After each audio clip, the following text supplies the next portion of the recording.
welcome back to another episode of Living Authentically, Becoming Your True Self, the podcast where we explore what it really means to live, speak, and lead from a place of truth and kindness. As always, I'm your host, Sue Whitaker. I am a life transitions identity coach, and I guide individuals through significant life changes, helping them to rediscover their true selves and embrace new beginnings with confidence and clarity.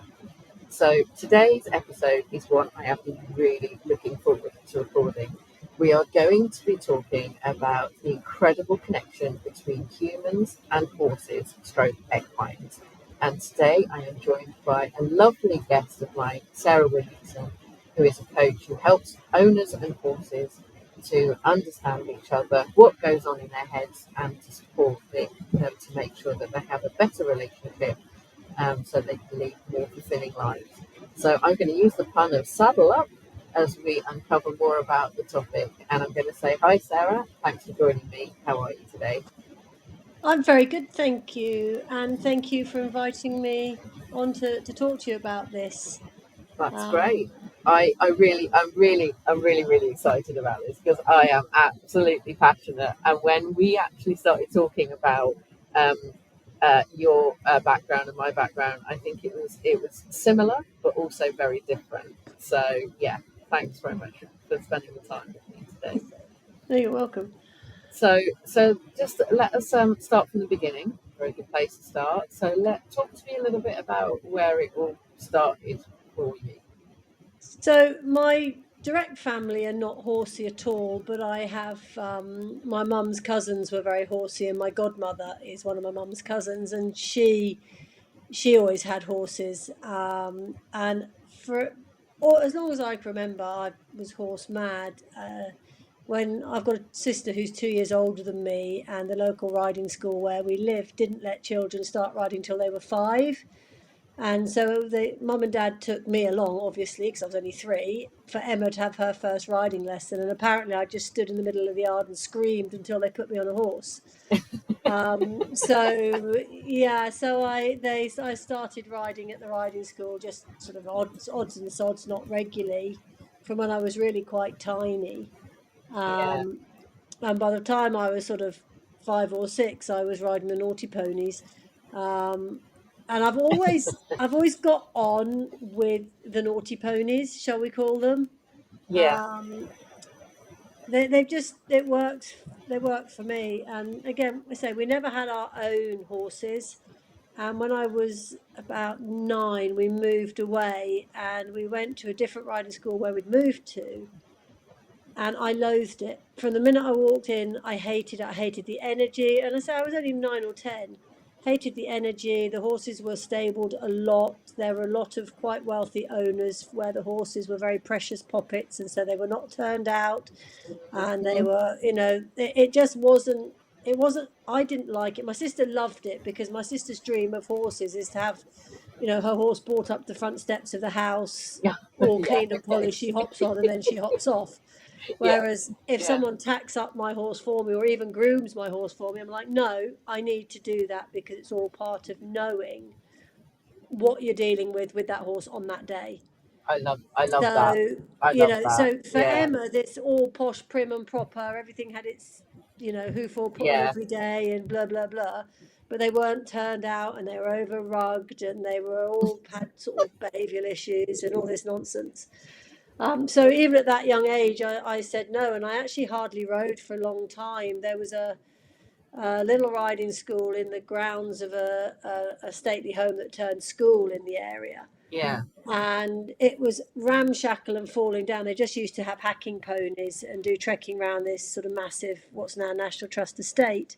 Yeah. And I used to go and help there occasionally. And even then, I used to get the difficult ones. I remember one very, very clear one.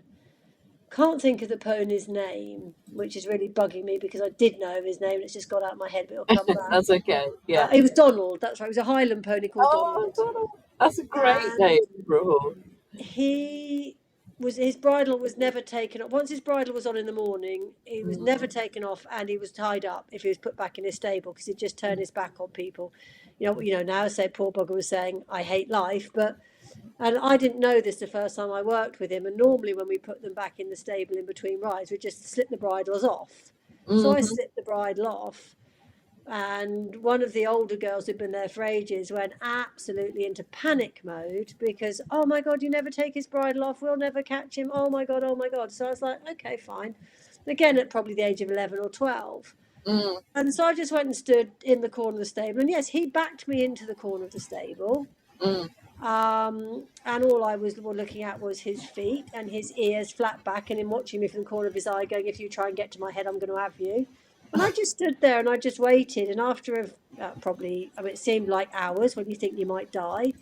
I Yeah. sort of reached up and scratched him on his bum, and he thought that was nice. And then I gradually scratched him further and further forward, and then I caught him, put his bridle on, tied him up, and there was no problem. But it was almost like an instinct to say, well, listen to the horse, and rather than just Mm, go in there and try and get the bridle back on him in a panic, just go and sort of sit with him and let him know how you feel and how he mm, feels, and mm. try and work it together.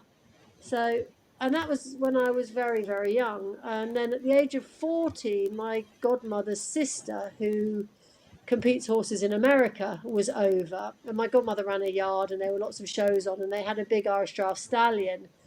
And um, my godmother's sister, Sarah, also Sarah, just to be complicated, Yeah. was trying to get Boise tacked up for the working hunter class and get him platted up. And he was being an absolute prat to plat up because he was a stallion. He was only 5. There was a show going on the property, and he was just off his head. Yeah. And I remember just literally diving down under his feet, grabbing mouthfuls of hay that he'd thrown out of his hay net, and playing with him and teasing him and keeping him still for Sarah to plat him. And she said to me then, she said, if ever you want a job, she said, let me know. Oh, okay. So I was like, oh yes, please. So the following year when I was 15, flew out to America. Mum and Dad packed me off for 2 weeks to go and stay out with Sarah to see if it would work. Yeah. And Yeah. we got on really well. And then so the following year, I was the last year of school to do O levels, and I did my O levels, and I was gone. I didn't even wait for the results. I was gone. Really. And so Wow. yeah, so left home at 16 to play with ponies, and have played with ponies ever since. And the Um, rest, as they say, is history. yeah, but it is, but it's been such a learning curve. That was very much a competition yard. It was on a big ranch where they bred quarter horses and cattle.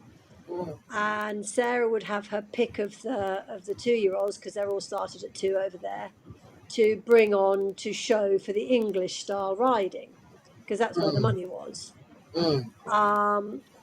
So I was there to be a rider there and a hunter jumper and all that sort of thing, which yeah, it's not quite my ideal, but hey, it was what was offered. And but the old yard, the farm, the ranch yard where they did all the backing of the other horses and all the colt handling, and it was done much more authentically American. I mean, this area, they still walked around in 10-gallon hats, boots with the spurs on, and with a bloody 6-shooter slung on their hips in Walmart. Yeah. It was Yeah. cowboy land. Yes. This was in the late 80s, and it was cowboy land.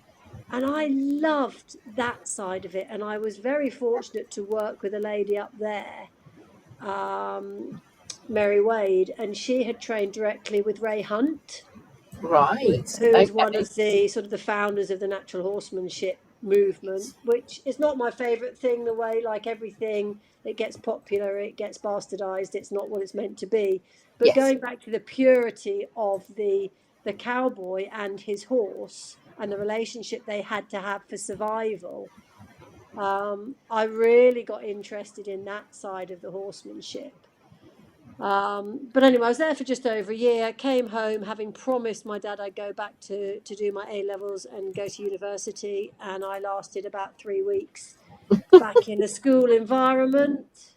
I just Yeah. couldn't cope. I couldn't cope being inside. So I went down the route. I did my BHS AI, and ended up in a stand-up row with one of the examiners on my stage 3 riding, because I flatly refused to do with the horse what I had to do with the horse to pass my exam, because I didn't feel the horse was up to it, and told them basically that if they wanted me to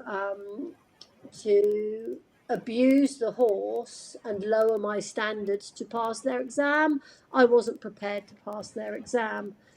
So, and again, I was probably, what was I, about 18 at this point. So there's a bit of a theme here that, you know, the standing up for the horse has always been quite important for Yeah. me. Yeah. So then I worked back with my godmother again for about 3 or 4 years. And then I decided I had to get away from family and friends. So I went and worked for a big showing yard. Mm. And I hated it again. You know, these poor horses, they were treated like these, I don't know, they're just inanimate objects. You know, they're so protected and so over handled and so, Mm. you know, kept in their box. And I was a good rider, and I was allowed to ride the good horses. And there was one horse there, and he was, at the time, he was hack of the year, and I'm pretty certain at one point in his career he had been horse of the year. And I was given the honor of riding him, Oh, and wow. he was the most hideous horse ride. He was so stiff and so wooden and so Yeah. shut down and so awful. And I thought, I've got to go. I've got to get out of this. So I actually was in the process of applying to the police force. At one point in my life, I thought I might join the army, but then, yeah, so I was going, because I thought I could do that, and I knew quite a lot of police people who had ponies, so I thought, I can have my own ponies if Yeah. I'm a police person. So Yeah. rationale there. And then my parents got a phone call from some people we'd known when I first met when I was 5. And they'd just bought the land around the farm. My sister and I used to go to school with 2 of their 4 sons, and they bought the land around the farm, and they wanted horses, and they were asking Dad if I still did horses. So that was Mm. 1993, and I'm still here.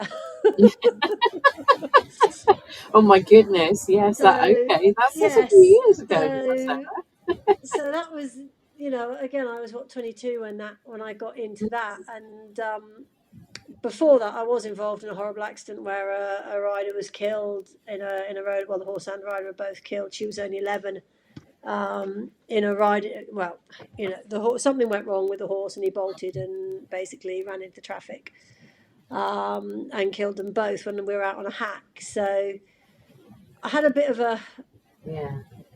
you know, a kick in the face about, you never quite know what's going to happen around the corner. But I've actually, one of the reasons I want to be a coach is I've recently had some coaching on that, and some grief counselling coaching, even though it was that long ago. And just in a very quick sentence, she turned around my view of looking at it, and has healed a wound that's been with me for well over 30 years. Wow. So the newest side of me, which is the sort of the coaching on the human more than the horse, has come off the back of that accident, even though I didn't acknowledge it for over 30 years. But going forward from that, I got this amazing job where at 22 years old, I was given the job of buying not just buying the horses, but buying the tack, buying the Mm. equipment. There wasn't so much as a mucking out fork or a body brush. You know, there was nothing other than what I had. Mm. So bought the farm horses. They wanted a special horse for him and his wife, and then a couple of sort of general riding horses for the boys and for guests and whoever else. So we did that for about a couple of years, and then the boss said, well, what do you really want to do? And I was like, well, I'd love to event. So he sponsored me with an event horse, and so I got the eventing bug. My first 2 event horses both went up to advance. Well, one was his horse, who was an 18-2 Clydesdale Cross Thoroughbred, and he went advanced, and I had a little exploit to pointer.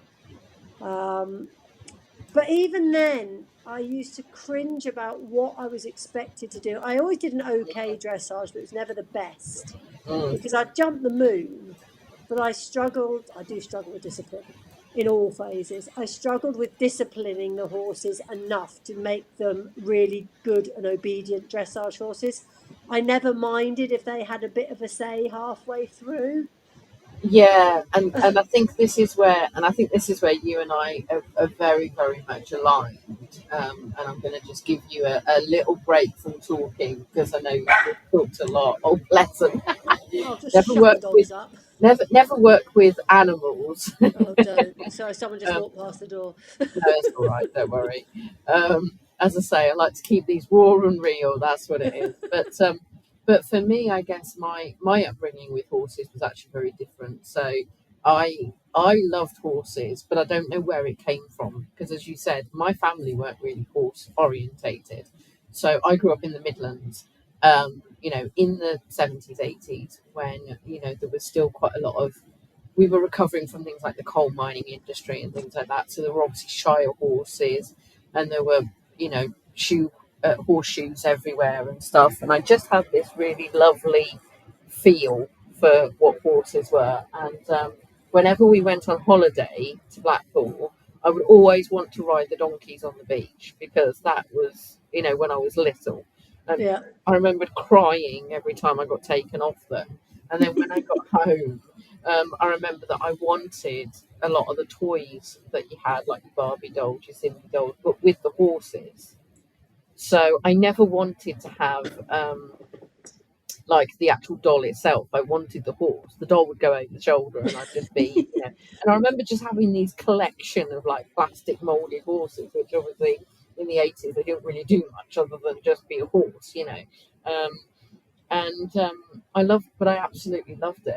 I loved everything about them. But I grew up not really being close to horses, but always wanting to be close to horses. And I always loved, as you said, that you could call them problematic, but there were always the quirky horses. And when I was a student, I remember because I did go to university, I actually ended up sponsoring horses in sanctuaries and stuff because I wanted to help, yeah, you know um, and yeah, I loved that. I loved every time I went somewhere, either be abroad or at home. We'd always go. Right, okay, we're going to that place. Oh, can we go visit this horse sanctuary, or can we go visit that, or can we go visit that? And can I give them pets and cuddles and stuff? Just because I don't know, I always felt at ease with horses. Because they live in the moment, don't they?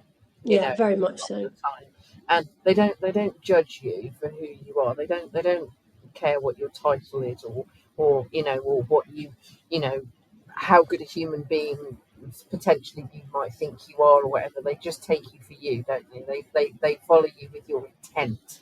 And if your intent is to be kind and to be giving, then they tend to pick up on that. But I loved horses from a young age, and as I say, I've had most of my life where I've not come in contact, and then literally in my 40th year of being on this planet, so about 6 years ago now, um, I met a lady who was a personal trainer, and she had 5 horses, and she was literally saying to me as I was paying her to basically treat me treat me terribly, or at least should I say, help me work out and be fitter.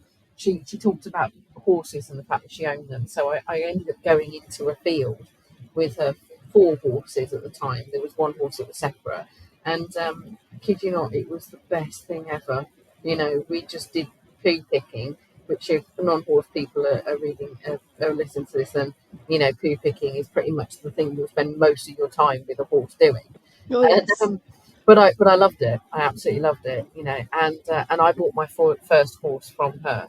The fifth Okay. horse that wasn't there, and then so I've been in the equestrian world only for 6 years, but Right. I've always had the same opinion that you've had, Sarah, which is horses should be treated as sentient beings, and therefore, just because you've got a plan, you've also got to suss out that they're okay with the plan, if that makes Yeah. sense. Yeah. And it was really true, actually. Literally just on Saturday, because we normally Saturdays are mine and my husband's horsey days, and I got my husband into it. Not that he actually even really knew anything about horses, but he came along for the ride and quite literally wanted to do it with me, which is great because that means now that we've got two horses, I feel like I could share the burden, Yes, which yes. is great. But you know, we had a lesson, and our horse that we were riding, Amber, bless her, she's a 16-year-old, 15 hands Irish sports horse, or should we say, you know, she was sold as I think it's an Irish cross, but she's technically a sports horse because she's got a lot of thoroughbred in her, Right. and she wasn't up for it on Saturday. She wasn't in a good mood. You know, it was it. You felt there was just something about her, and I don't think you can really describe it very easily to people who've never ridden a horse. But it's a bit like I always relate it to being in a car. When you sit in a car and you feel that something isn't right with the engine, right? Mm. The rhythm doesn't feel right, or there's a odd sound or something like that. To me, that's similar to when a horse doesn't feel right. I don't know if you Yeah. agree with that, Yeah, but but it all goes down to frequency and vibration, doesn't it? It's all yeah, going down into the quantum, because when they're not feeling right, they're vibrating at a different level in the same way that we do.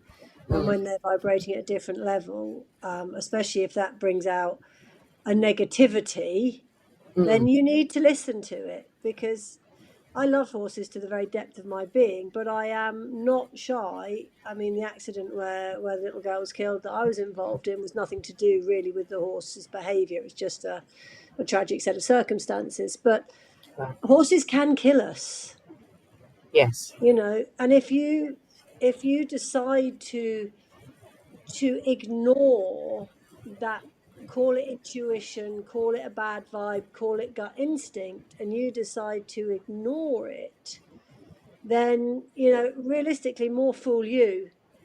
yeah, yeah. um and, so and yeah. and I really get that because when I again, you know, when I talk to people, friends. So again, a lot of my friends are not horsey related.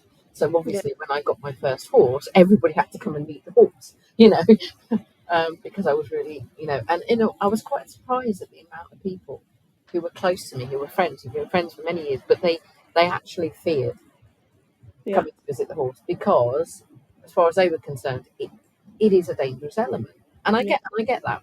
I totally get that. But It's there are like also the car's a yeah, dangerous thing to get in, but it doesn't mean that we're yes, scared every time we get in it. But it's a thing, as your analogy said, you've got to be aware of it. exactly, and but there was also some people who knew nothing about horses but would come down and just do really well because they would just be open and respectful to the connection Yeah, that they had with the horse, you know. yeah, Um, but it's interesting what you said about danger because I've also equally had some people who thought that they can just walk in, get the horse, you know, sort of like, you know, get the rope or whatever that's round the head collar that's around the horse's head, get the rope that's following it, and then just literally follow them without it, and get them to and use them like yeah, they were a wheelbarrow or a bike, you know, yeah, without any contact or any connection with this being, and and those people I've very much set the record straight, and so is the horse, to be fair. yes. That they're not just going to be able to come in and do that, you know. No, no. Um, and I think that's where you and I are very aligned in that there's a lot of people in the equestrian world, and probably non-equestrian world as well, who don't understand the emotional and physical and psychological impact that horses have or that we can have on horses by treating them that way, you know. Yeah, it's a societal thing as well, in that horses, even though tragically a huge number of horses are not in herds, a Mm, horse is a very good member of a unit. mm, They work best when they are a member of a herd, of a group, of a conclave, of whatever you want to call it. mm, They work well as part of a machine, not on their own. yeah, And when it's just you and the horse, you are part of their herd. yes, And again, herd life is safety, it's frequency, it's not isolation, it's trusting the people you're with. yeah, And as the human, we've got to be trustworthy to the horse. And that in the human world today, there's a lot of isolation, even more so since COVID. There's a lot of Yes. isolation. There's a lot of there's a fear about community in that we hear so much bad. You know, we don't hear the good stuff, we hear the bad stuff. Yeah. Yeah. And there's a genuine fear of connection and community. And I think that resonates. That's why a lot of people struggle mentally, emotionally, because we're not in a herd. And when we have our horses, a lot of people, I think, desperately cling on to that feeling of community, because the horses are so good at being members of a community. Because in the wild and in their, okay, so we've domesticated them for the last 10,000 years, but they've been horses for 20 million years. Yes. So we're very small fry in their development, in their mental and emotional development. So that need to be in a herd, I think, is what draws us to them, because when you're with your horse, you're part of a group, you're part of a community. And there's a sort of a safety in that at a very, very subconscious sort of primeval level. Mm. And when we treat horses as our servants, which is what we've done for most of the 10,000 years or ever since we domesticated them, we miss that. And in some ways that was okay, because when horses had jobs to do, I won't say they had the best lives, I won't say they were pain free or anything, but at least they had purpose. Mm. Mm. And the same with people. And there's a lack of purpose in the world today. And I think that leaves Yeah. horses and people sort of drifting, and then people are desperately trying to do right by their horse. And there is so much information out there, you know. Okay, Mm. what is it better to have shoes on the horse, or is it better to have it barefoot? Do you ride with a saddle or without a saddle? Do you use a bridle? Do you turn your horse Yeah. out on its own or with friends? Do you put a rug on it when it's cold? Do you feed it this feed? Do you feed it that feed? What vet do you use? What farrier do you use? Is yours any good? Is mine any good? You Yeah. know, what method of body work do you use? Oh, Joe says I should do this. Stan says I should do this. Martha's saying I should do this. You know, and we are just being bombarded from every angle with choices and options. And Yeah. because we have no sense of community and safe within our own self and in our herd, that in that case is possibly just ourselves and our horse, we grab at so much Mm. external.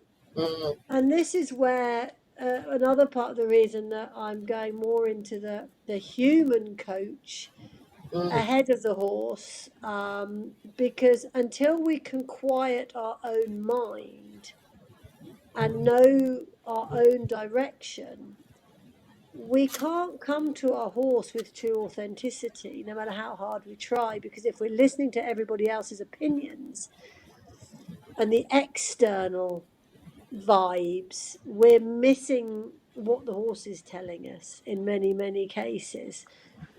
See, I love that. I really do love that, because I actually had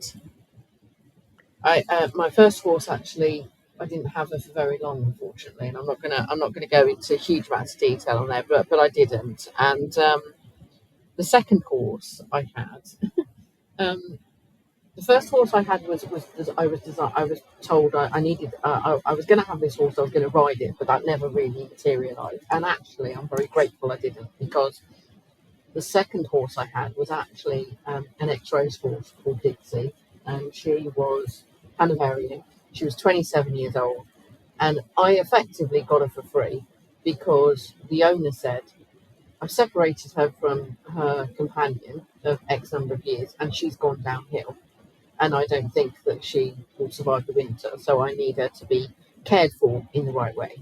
Um, and I was like, well, I don't know anything what I'm doing about horses, Mhm. but I love horses, and I want to do the best for her. And more importantly, I've got a livery that will do that with me. Um, so I took this 27-year-old horse on, um, not knowing really what I was doing, um, and not even knowing like the right brushes or anything, as you say. But I had people around me who did. Yeah, So what we did was, we didn't start with horse riding as such. We started with horse management. yeah, So me and my husband learned how to control what what her body language was telling us, how to control things, what reassurance she needed, all those sorts of things, horses, Yeah. grooming, etc. Everything like that, literally from where you start to literally to getting actually on the horse. We never rode Dixie. She was always ridden and jumped to an inch of her life anyway. So she had this great, lovely, audible click in her hip. So we were never going to ride her. But she Right. taught me so much. She taught me so much. You know, she taught me what I needed to do to gain her trust. Yeah, Ultimately. people are too quick to ride horses these days. Yeah. And if they don't ride them, they feel that Mm, they're told they're wasting them, or they're told they're scared of them, or they're told X, Y, Z. But actually, mm, as you say, spending time on the ground with them and learning how to read them, and how to be part of their herd and part mm. of their community. The riding is actually such a small part of it that And we it's really need to it's get over ourselves.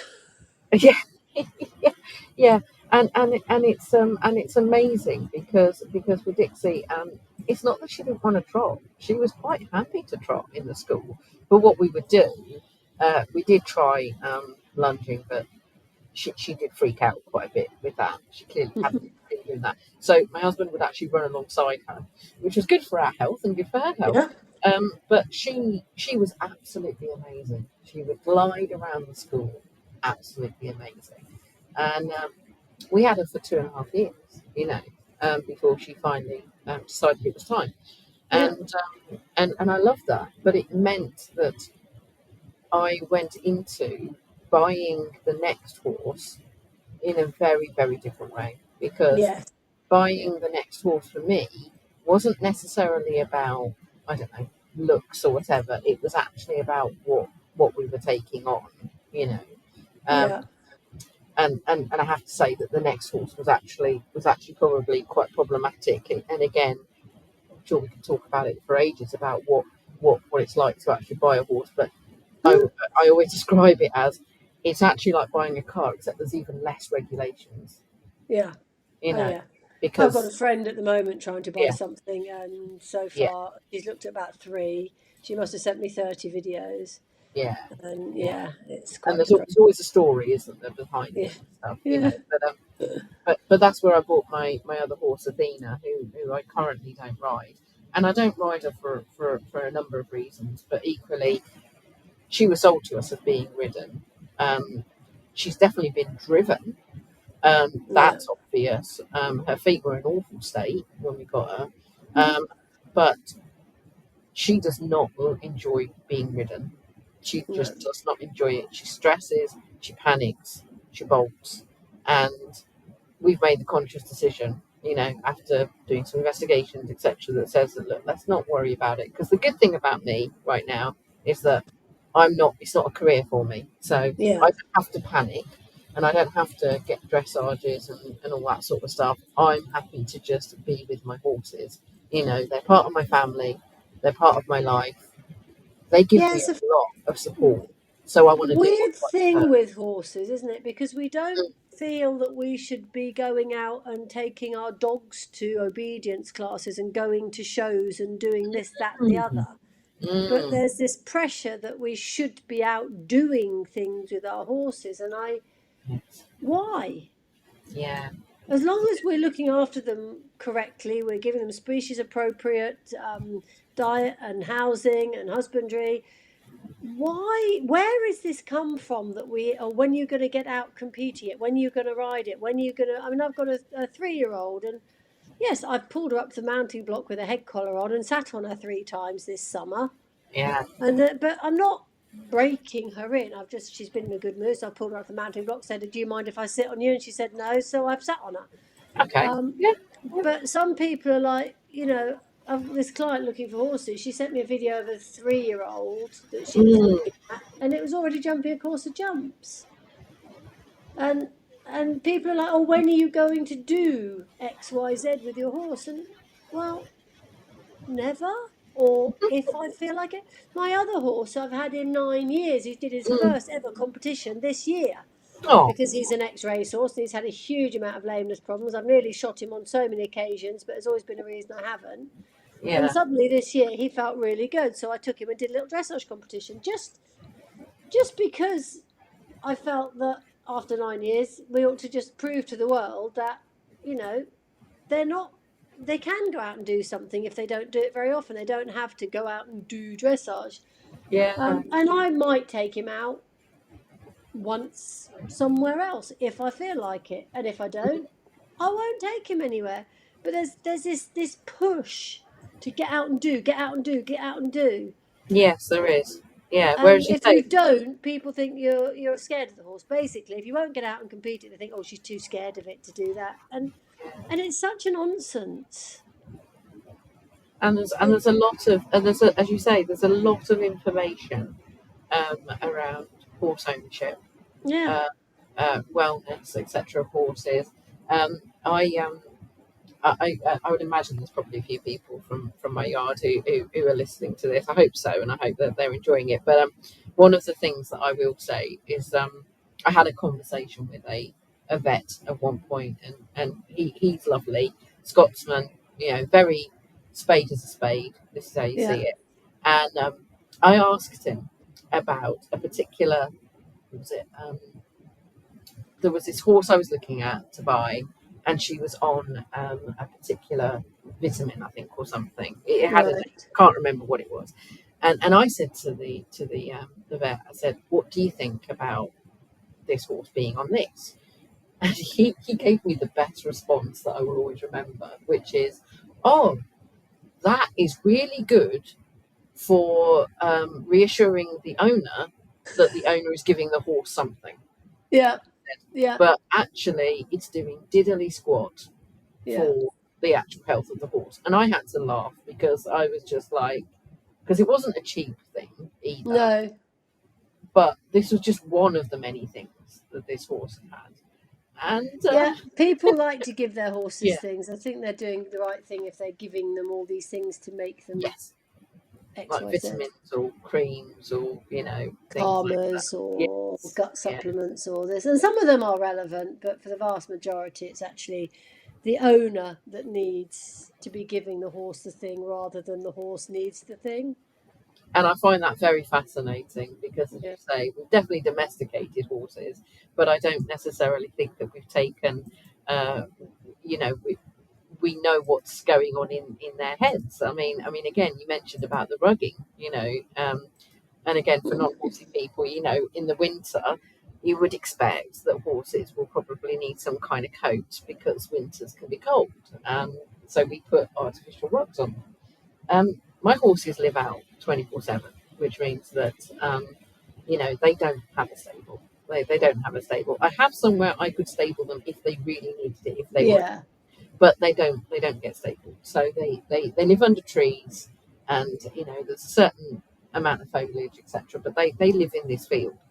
And my one horse, she's an Irish cob, right? So she's been in Ireland for most of her life. So really, the weather that we have in this country, Yeah. really no rush on her. She's like, oh, it's quite dry actually compared to Ireland.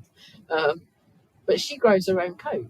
She doesn't need Well, anything. really funny thing. There's this really weird scenario. There's a really Mm. thing that is called nature, and it's actually really quite clever.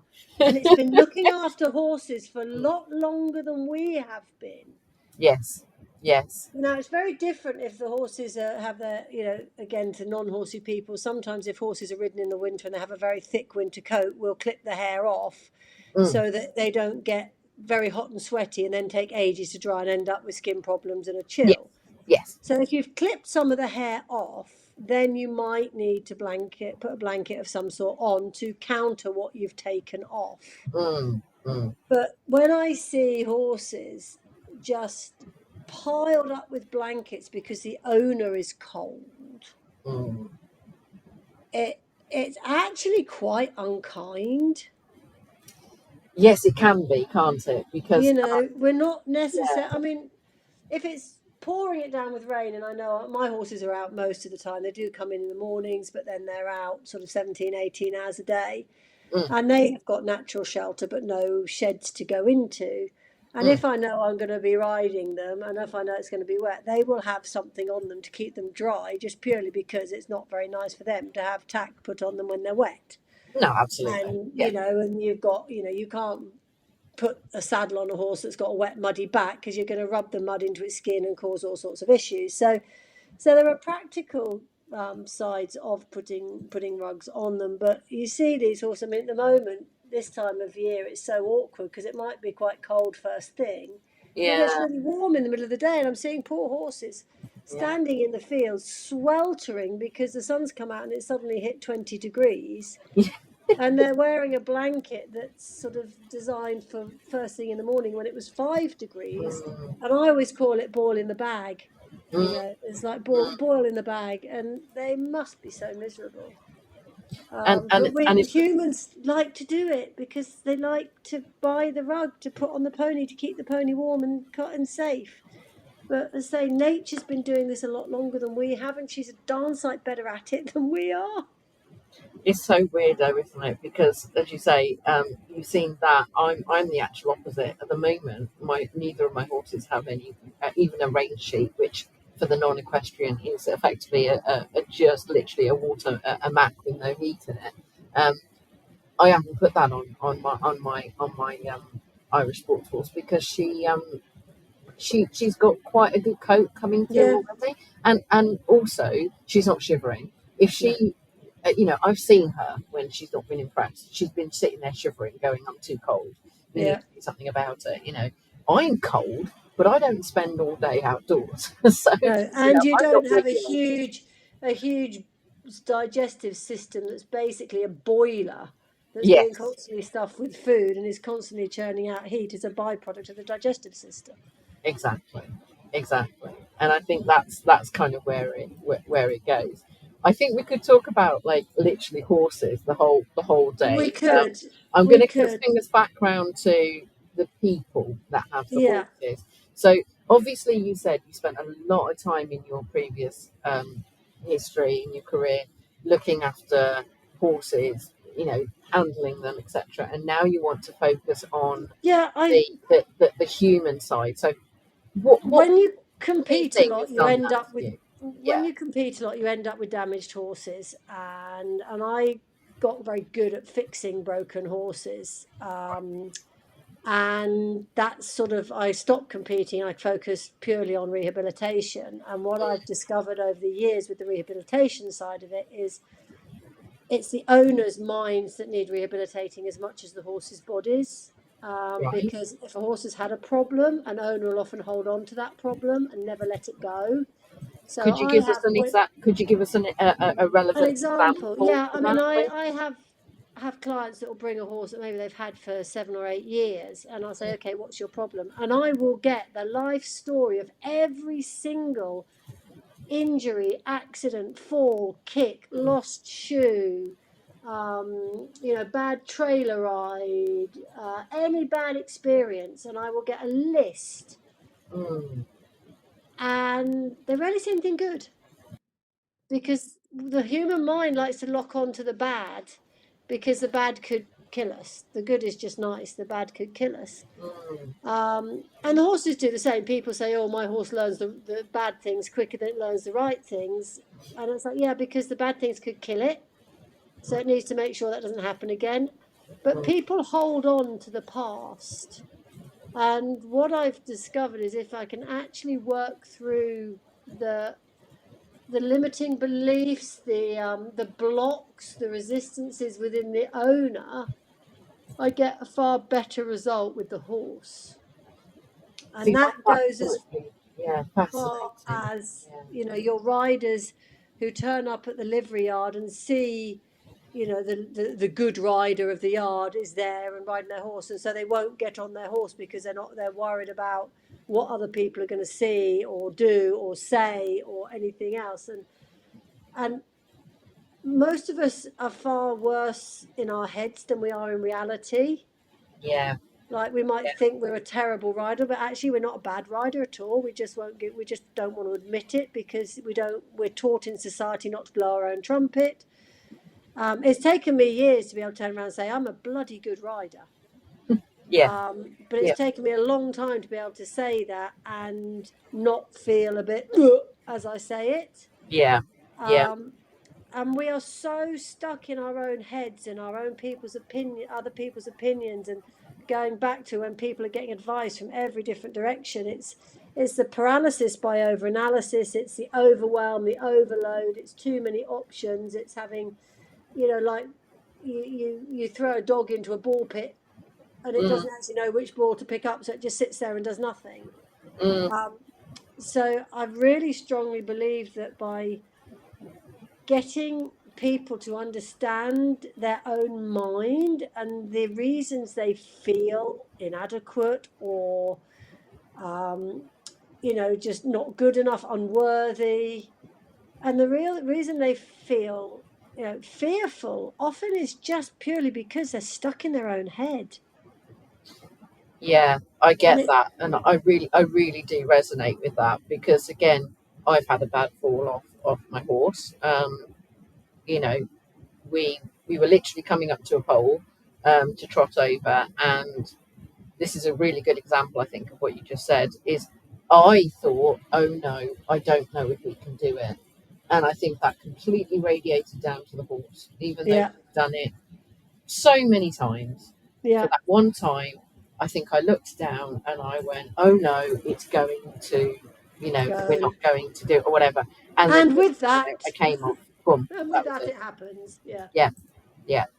And so if I was worried, she was worried, and that's ultimately how it's been mm, for me and my horse at the moment. Is that if I'm worried about something in the school, she's automatically switched on. What's going on? Fight or yeah, flight? Where is this danger coming from?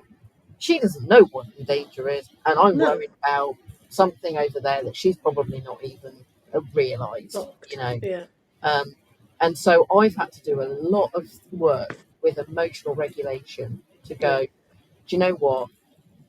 Just because I'm worried about that doesn't mean that she's worried about that. And no, actually, I need to put my trust in her that she yeah, will actually do a good job. and going back to what you said a little bit earlier, or at the beginning, about the you knew on Saturday that was not going to be a good day to do stuff. Your intuition. There's Mm, always that bit of balance between what is intuition and what is fear, and where do they connect?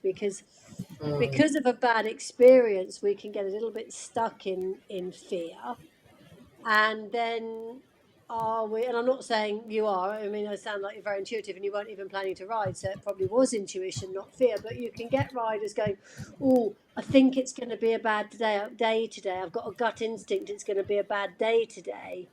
But mm, is that intuition or is that fear? And as you start to understand and unravel what's yeah. going on inside the humans, you can start to distinguish between what is a fear-led concern and what is an intuitive-led concern. And the intuitive-led concern is the vibration coming off the horse that things aren't quite right.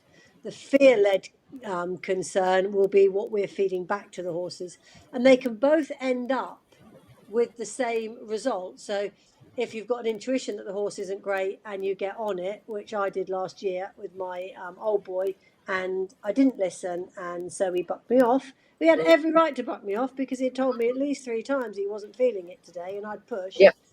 Yep. And so that was absolutely fine. That was no big deal at all. It was perfect within his rights. And that was, my intuition was telling me not to push it, but I was in a situation where I needed to ride him because I was taking out another client with a horse with a hacking problem, and I needed to be on a horse. Yeah. And so Yeah. that was, my intuition said this is going wrong. He was telling me, but on the flip side, if I'd come up to it going, oh, I wonder if he's going to buck me off today, the chances are he probably would have done because he'd have then felt it, because the vibration is the same whichever direction it's come from, Yes. and it Yes. can That's really interesting. Yeah. equate the same result, even though one's come from intuition because the vibration from the horse is off, and one has come from fear because the vibration from the rider or handler. And it can be leading the horse, oh, is he going to run away from me? Oh, look, he's run Mm, away from me. you Mm, know, and it's balancing, it's teaching people there's a difference between this fear and intuition, even though they can feel and look very similar. mm. But again, it's coming into understanding emotional regulation and vibration and frequency and energy, because it is what we all are. It is what everything is. Everything is frequency, vibration, and energy.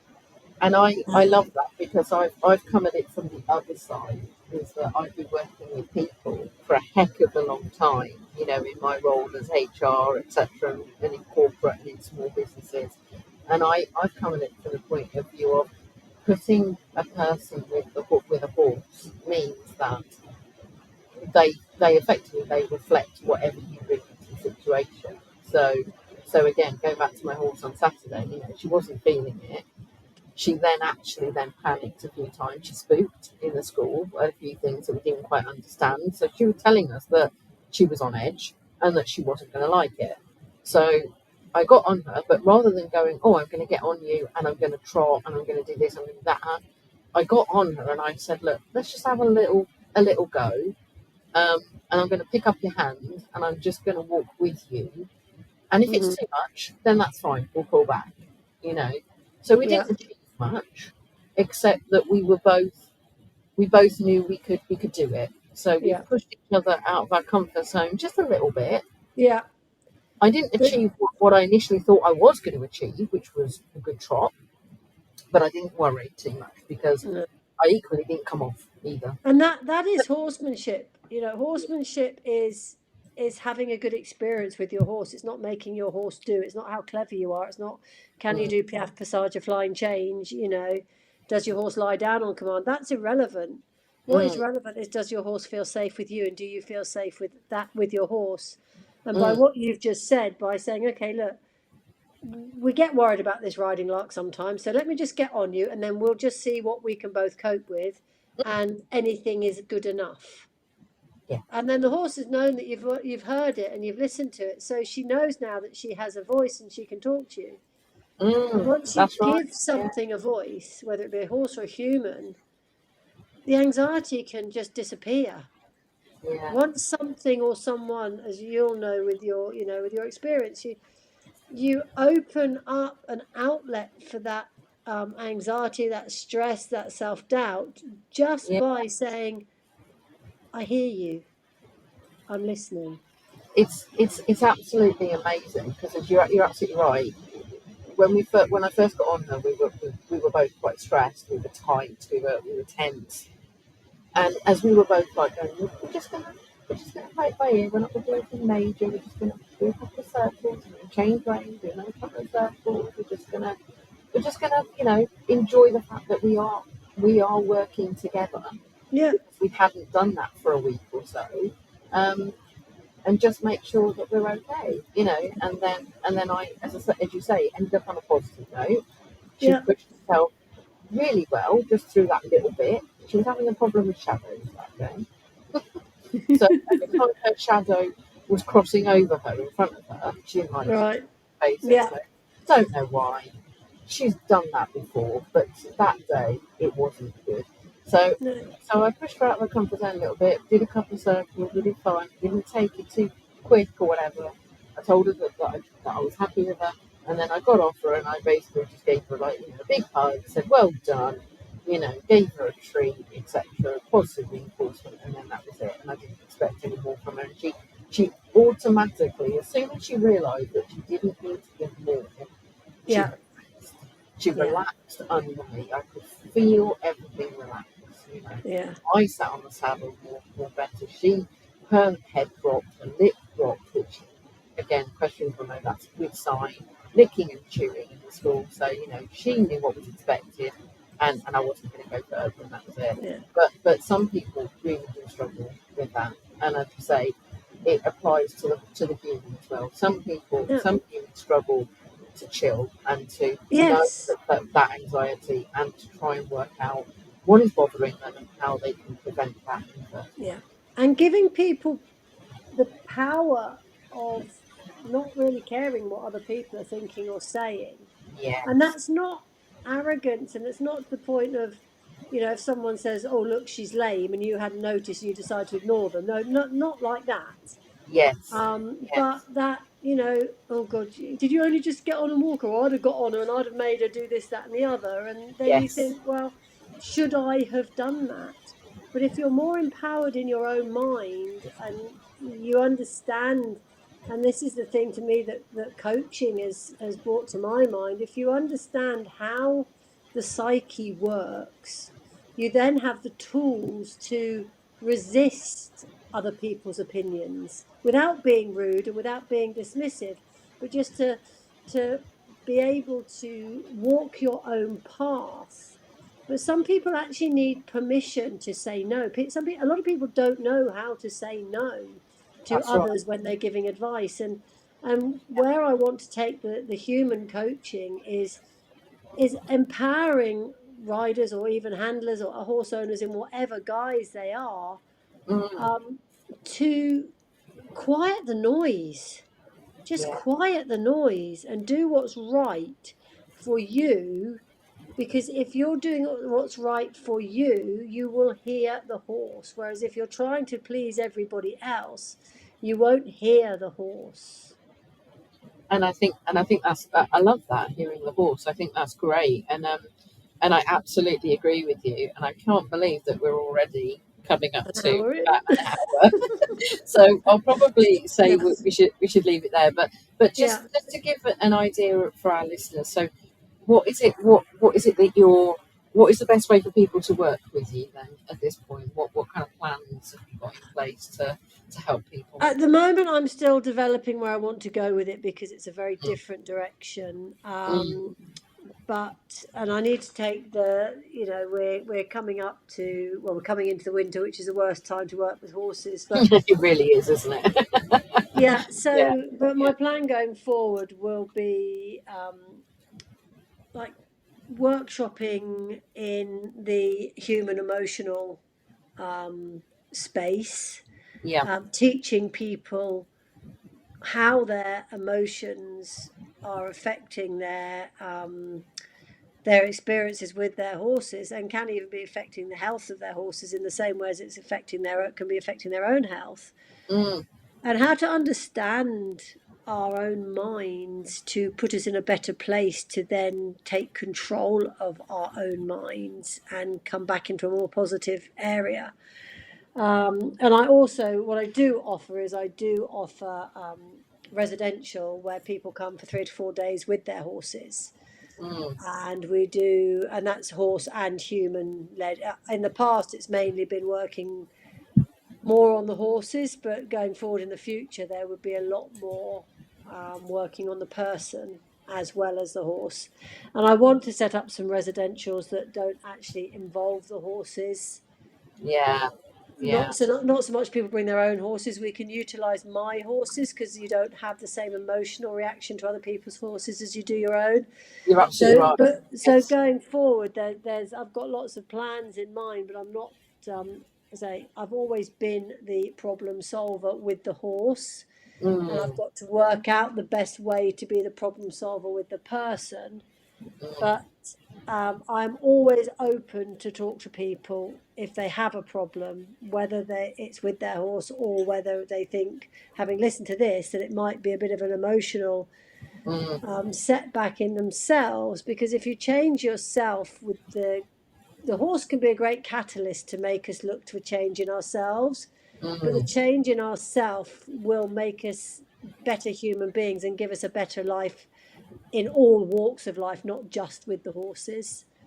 Yeah, and I love that, and I love the plans that you have. To be fair, I think, Sarah, you're probably somebody that I actually almost want to be, because I've got obviously two horses, but they're on a livery yard at the moment, so I've got to respect that. But I'd love to do some residential stuff with horses, because, as you say, um, from a leadership perspective, I think there's a lot that humans who lead other humans, can learn a lot about their own skills from working with horses, because the Yeah, horses don't know that you're a manager or a leader, and so they will focus on what you tell them, yeah, just as how you bring it to them, rather than necessarily because they think they should.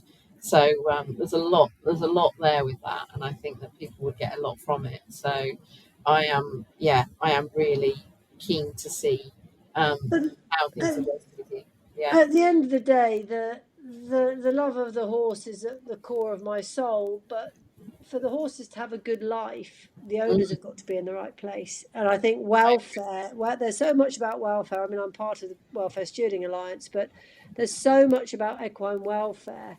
mm, But when you look at it, the people aren't in that good a place either. So how can they do right by their horses when they can't even do right by themselves? sounds. Yeah, I And agree. that's what we need to address. We need to get people in general better in themselves. And then that will feed through to their horses, but it'll also feed through to their relationships with their family, with their spouses, their jobs, just life in general. It goes all the way through, It doesn't it? does go It goes all the way all the way through, but the through. horses are a good catalyst because they're Yeah, emotional. They tend to be a passion, yeah, and yeah. they're quite, the desire to do better by your horse might make people work harder at being better themselves. That's great. Well, So I think we should we'll probably leave you with that. leave it Yes. with that. Yeah, but I just wanted to say thank you so much for your time because No, thank it's you for asking been me. it's been lovely to actually talk to somebody who's as passionate about horses as I am as well. And I think you and I could probably do some quite interesting collaborations together. So Yeah, for maybe we sure. could say watch this space for people. But Absolutely. you Absolutely. know, Well, no, it's but for been it's now, been great fun. Thank you for yeah, inviting me on. Appreciate good. it.